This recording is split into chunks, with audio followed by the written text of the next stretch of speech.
Hello everyone. पिछले video में हमने देखा था कि डिक्यू का यूज करके क्यू का इम्प्लीमेंटेशन कैसे किया जाता है। आज के वीडियो में हम देखेंगे कि लिंक लिस्ट का यूज करके क्यू को कैसे इम्प्लीमेंट किया जाता है। आपको समझाने के लिए मैंने ये क्यू बना लिया है जिसमें कि ये एक लिंक लिस्ट है। जैसे कि आप देख सकते हैं पहला नोड ये है जिसकी वैल्यू 2 है, फिर 3 एंड 4। तो इसको मैंने क्यू के स्ट्रक्चर में रखा है और यहाँ पर हमारे पास दो पॉइंटर्स हैं, पहला है फ्रंट, दूसरा है रियर। जो फ्रंट जो है उसके पास एड्रेस है 2000 जो कि इसके पहले नोड का एड्रेस है 2 का, और रियर के पास एड्रेस है 4000 जो कि इसका लास्ट नोड का एड्रेस है। तो क्यू में होता क्या है कि जब भी हमें कोई एलिमेंट इंसर्ट करना होता है वो तो हमारा एंड से होता है, और जब भी कुछ भी डिलीट करना है तो वो स्टार्टिंग से होता है। मैं इस क्यू को कुछ इस तरीके से इंप्लीमेंट करने वाला हूं कि मैं दो पॉइंटर यूज करूंगा, तो जब भी मुझे कुछ भी डिलीट करना होगा तो मैं फ्रंट से डिलीट करूंगा। फॉर एग्जांपल अगर हम इस क्यू से कुछ भी डिलीट करना चाहें तो ये पहला नोड डिलीट होगा। फॉर एग्जांपल अगर हम यहाँ पे इस 1 को ऐड करना चाहें तो हम इसको रियर का यूज करेंगे, तो यहाँ से हम सीधा इसको ऐड कर देंगे। बेसिकली अगर इसे हम एक लिंक लिस्ट की तरह देखें तो क्यू में जब भी हमें कोई एलिमेंट इंसर्ट करना होगा तो उसे हम लिंक लिस्ट के एंडिंग में ऐड करेंगे, और जब भी हमें कोई भी एलिमेंट इसमें से डिलीट करना होगा तो उसे हम लिंक लिस्ट के स्टार्टिंग से डिलीट करेंगे। तो यही क्यू हो जाएगा। तो चलिए बिना टाइम वेस्ट किए जल्दी से इसका कोड करते हैं। सबसे पहले तो मैं एक लिंक लिस्ट के नोड की क्लास बना लूंगा नोड, और इसके इनिशियलाइज करने के लिए मैं लिख दूंगा इसमें एक कंस्ट्रक्टर जिसका पहली वैल्यू रहेगी सेल्फ जो कि इस क्लास का इंस्टेंस होगा, और दूसरा आर्गुमेंट रहेगा डेटा कि इस नोड की क्या वैल्यू है, और तीसरा वेरिएबल मैं ले लूंगा नेक्स्ट जो कि होगा इसके नेक्स्ट नोड का पॉइंटर, और जल्दी से मैं इन्हें असाइन कर दूंगा। तो self dot data equal to data and self dot next equal to next. अगर ये कोड आपको समझ नहीं आ रहा है तो आप मेरे लिंक लिस्ट वाली वीडियो देख सकते हैं, उसमें मैंने इसको डिटेल में एक्सप्लेन किया हुआ है कि नोड क्या होता है और इसे कैसे कोड करते हैं। तो चलिए ये हमारा हो गया है। अब इसके बाद मैं लिखूंगा अपने क्यू की क्लास। तो जल्दी से मैं क्लास बना लेता हूँ क्यू के नाम की क्यू, और यहाँ पर मैं जल्दी से इसे इनिशियलाइज कर दूंगा। तो इसके अंदर हमें कुछ भी पास करने की जरूरत नहीं है, बस सेल्फ ही काफी है। जैसा कि मैंने अभी आपको एग्जांपल में दिखाया था कि मैं यहाँ पर क्यू इंप्लीमेंट करने के लिए फ्रंट और रियर दो पॉइंटर्स का यूज करूंगा। तो जल्दी से मैं उन्हें इनिशियलाइज कर लेता हूँ। तो पहला तो रहेगा सेल्फ डॉट फ्रंट और इस पॉइंटर की वैल्यू रहेगी नन, और दूसरा रहेगा सेल्फ डॉट रियर और इसकी वैल्यू भी रहेगी नन। तो रियर का यूज करूंगा मैं एलिमेंट्स इंसर्ट करने के लिए, और फ्रंट का यूज करूंगा एलिमेंट्स डिलीट करने के लिए। इसके बाद हम बनाएंगे क्यू का पहला method enqueue. Enqueue मतलब क्यू के अंदर कोई भी वैल्यू इंसर्ट करना। पहला तो पैरामीटर रहेगा इसका सेल्फ जो कि इसकी क्लास की इंस्टेंस है, दूसरा रहेगा वैल्यू, वैल्यू है उस नोड की वैल्यू है जो कि हमें इस क्यू के अंदर इंसर्ट करना है। जल्दी से मैं एक नोड बना लूंगा जिससे कि मैं इनिशियलाइज करूंगा नोड क्लास से, और इसे वैल्यू दे दूंगा वैल्यू। इसके अंदर ना एलिमेंट इंसर्ट करना काफी आसान होता है, लेकिन सबसे पहले आपको इसका कॉन्सेप्ट क्लियर होना चाहिए कि हम इसमें एलिमेंट कैसे इंसर्ट करेंगे। इसीलिए पहले चलिए मैं आपको समझा देता हूं कि इसमें एलिमेंट कैसे इंसर्ट होगा। फॉर एग्जांपल हमें यहाँ पे अगर 1 को ऐड करना हो एंडिंग में तो हमें क्या करना होगा। तो सबसे पहले तो हमें इस क्यू के लास्ट नोड पे पहुंचना होगा जो कि इस केस में ये 4 है, और वो हमें डायरेक्ट हमारे रियर से मिल जाएगा क्योंकि मैं रियर पॉइंटर का यूज कर रहा हूँ उसके लास्ट नोड को कंटेन करने के लिए। और लास्ट नोड मिलने के बाद हम क्या करेंगे, जो हमारा लास्ट नोड है उसका जो नेक्स्ट है उसे तो हम वैल्यू दे देंगे अपने इस नए नोड की जो कि हमें इंसर्ट करना है। और उसके बाद हमें क्या करना होगा, जैसे अभी रियर तो इसको पॉइंट कर रहा है तो उसके बाद हमें इस रियर की वैल्यू इससे पॉइंट करानी होगी, तो ये हमारा एंडिंग में ऐड हो जाएगा। तो चलिए अब जल्दी से इसको कोड करके देखते हैं। तो सबसे पहले तो हम देख लेते हैं हमारा लास्ट नोड जो कि हमें मिल जाएगा सेल्फ डॉट रियर से। और फिर हमें क्या करना है, लास्ट नोड का जो नेक्स्ट है उसको हमें क्या पकड़ा देना है, नोड। क्लियर। और इसके बाद हमें क्या करना होगा, क्योंकि अब हमारा नोड जो है वो हमारा लास्ट नोड बन गया है तो हमें करना होगा सेल्फ डॉट रियर को अपडेट, और उसे किसकी वैल्यू देनी होगी, नोड की। तो ये हमारा इंसर्ट हो गया। लेकिन अभी इसमें एक छोटी सी प्रॉब्लम है, पता है क्या, जब हमारा क्यू एम्प्टी है तो उस केस में सेल्फ डॉट रियर और सेल्फ डॉट फ्रंट दोनों की वैल्यू जो है वो नन होगी, तो उस केस में ये एरर थ्रो करेगा। तो उस केस को हमें इंडिविजुअली हैंडल करना पड़ेगा।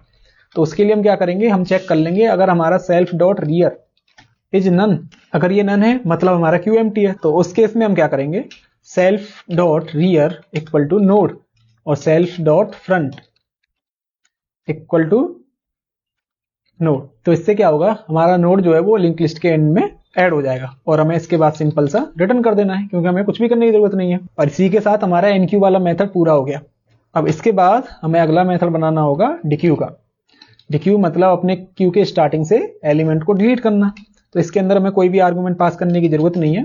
पहले चलिए इसको समझ लेते हैं कि हमें कोई भी एलिमेंट स्टार्टिंग से अगर डिलीट करना है तो क्या करना होगा। क्यू में डिक्यू के लिए हम क्या करते हैं, हमारे फर्स्ट नोड को हम डिलीट कर देते हैं। तो जैसे कि इस केस में जो फर्स्ट नोड जो है वो ये 2 है, तो हमें क्या करना होगा, हमें इस नोड को डिलीट करना है। और हमें फर्स्ट नोड कहां से मिलेगा, हमारे इस फ्रंट पॉइंटर से। तो यहां से हमें हमारा फ्रंट नोड मिल जाएगा। तो हमें सिंपल सा क्या करना है, अभी जो फ्रंट की जो वैल्यू जो है उसे हमें नेक्स्ट नोड को पॉइंट कर देना है। तो ऐसे हमारा जो फ्रंट नोड जो है वो डिलीट हो जाएगा। तो चलिए अब इसे जल्दी से कोड कर देते हैं। तो हमने क्या बताया था, सबसे पहले हमारा फर्स्ट नोड जो है, फर्स्ट नोड हमें मिल जाएगा सेल्फ डॉट फ्रंट से, और फिर इसके बाद हम अपने सेल्फ डॉट फ्रंट को अपडेट कर देंगे इसके फर्स्ट नोड की नेक्स्ट वैल्यू से। तो इससे हमारा डिलीट हो गया फर्स्ट नोड डॉट नेक्स्ट, और यहां से हम रिटर्न कर देंगे हमारे फर्स्ट नोड का डेटा। सिंपल। लेकिन क्यू के अंदर से ना किसी भी नोड को अगर हम स्टार्टिंग से डिलीट कर रहे हैं तो ये थोड़ा सा ट्रिकी होता है, क्योंकि यहाँ पे हमने 2 पॉइंटर्स का यूज किया है, फ्रंट एंड रियर। जैसे कि मान लीजिए हमारे क्यू के अंदर अगर एक ही एलिमेंट है तो उस केस में उसे फ्रंट और रियर दोनों उसी नोड को पॉइंट कर रहे होंगे। तो यहां से हमने फ्रंट को तो अपडेट कर दिया है, लेकिन अभी हमने अपने रियर को अपडेट नहीं किया है। तो इसके लिए मैं एक और कंडीशन लिख दूंगा, if self dot rear equal to first node. तो उस केस में मैं क्या करूंगा, सेल्फ डॉट रियर को नन असाइन कर दूंगा। तो ये वाली भी कंडीशन सॉल्व। लेकिन एक केस ये भी हो सकता है कि हमारा क्यू एम्प्टी हो, उसके पास कोई वैल्यू नहीं है पर हम उससे डिलीट करने की कोशिश कर रहे हैं। तो वहां पे क्या है कि ये एरर थ्रो कर देगा। तो उस केस से बचने के लिए मैं एक और कंडीशन लिख दूंगा, if first node is none. तो यहां से मैं क्या कर दूंगा, रिटर्न नन। तो हमें कुछ भी डिलीट करने की जरूरत ही नहीं है। और इसी के साथ हमारा डिक्यू वाला मेथड भी कंप्लीट हो गया।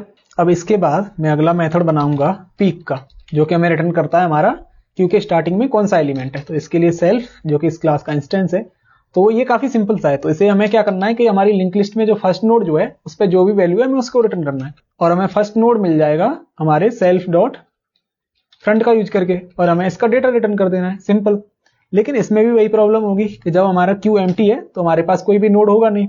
तो उसके लिए मैं क्या करूंगा, एक कंडीशन लगा दूंगा, if self dot front is none. तो उस केस में हम क्या करेंगे, नन रिटर्न कर देंगे कि हमारे क्यू में कोई भी वैल्यू नहीं है। अगर आप चाहें तो यहाँ पे नन ना रिटर्न करके एक एरर थ्रो कर सकते हैं, या फिर कोई एक्सेप्शन कि जैसे कि क्यू इज एम्प्टी या फिर कुछ और इसी के साथ हमारा ये पीक वाला भी कंप्लीट हो गया।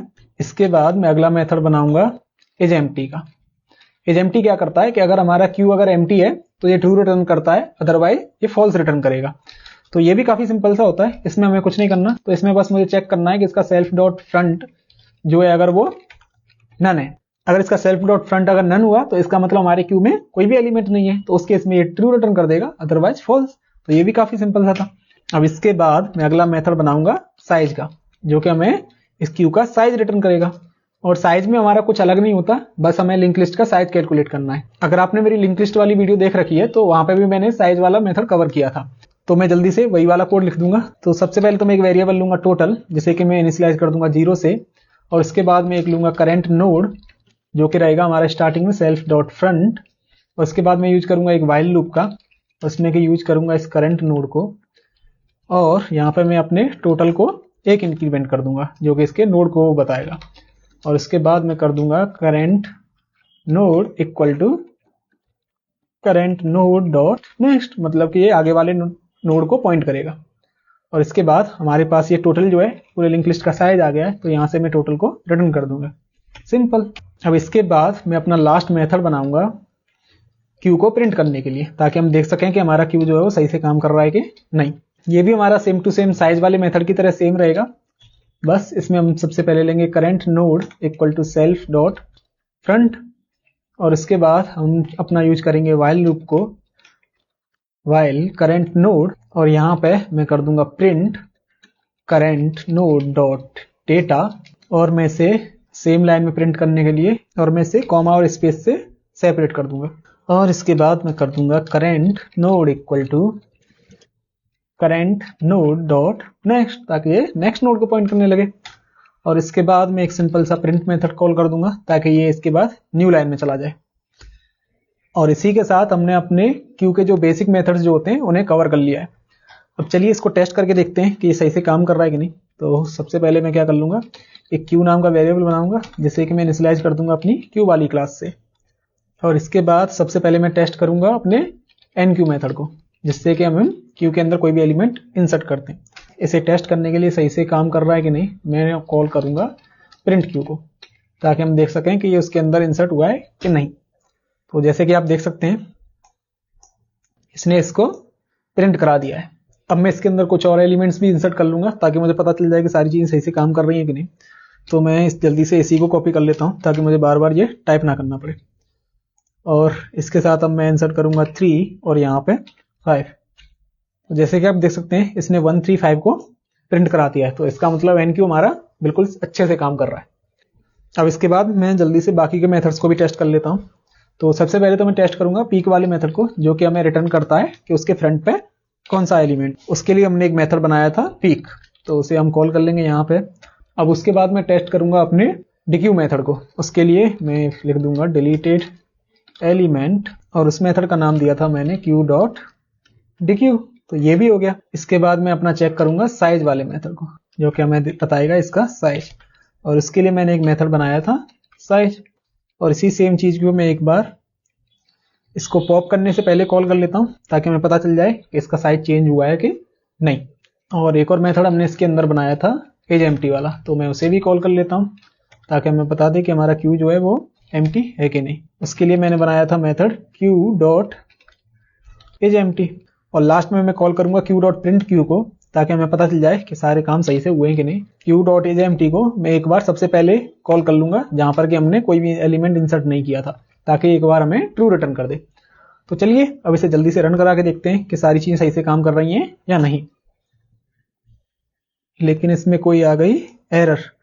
ओके, तो हमने यहाँ पे एक टाइपो कर दिया था, हमने एम्प्टी की स्पेलिंग गलत कर दी थी, इसीलिए ये हमारा फेल हो गया। तो मुझे यहाँ पे भी इसको ठीक करना होगा। अब इसको रन करा के देखते हैं। अब ये बिल्कुल सही से काम कर रहा है। तो चलिए अब इसे चेक करके देख लेते हैं। तो सबसे पहले हमारे क्यू में कुछ भी नहीं था, तो एज एम्प्टी ने हमें ये ट्रू रिटर्न किया, तो ये बिल्कुल सही है। फिर हमने इसके अंदर 1 3 और 5 को ऐड किया था, तो वो भी यहाँ पे इंसर्ट हो गए। उसके बाद हमने कॉल किया था हमारे फ्रंट को, और चूंकि हमारे फ्रंट पे अभी यहाँ पे 1 था तो इसने हमें ये 1 रिटर्न कर दिया। और इसके बाद इसका साइज जो है वो भी टोटल 3 है, क्योंकि इसके अंदर 3 एलिमेंट है, तो इसने 3 रिटर्न किया। फिर इसके बाद हमने 1 को स्टार्टिंग से डिलीट कर दिया, क्योंकि इसके अंदर अभी बस 3 और 5 है, तो इसका साइज बस 2 है, तो इसने 2 साइज प्रिंट करा दिया। और चूंकि हमारा क्यू एम्प्टी नहीं है तो इसने यहाँ पे फॉल्स रिटर्न किया।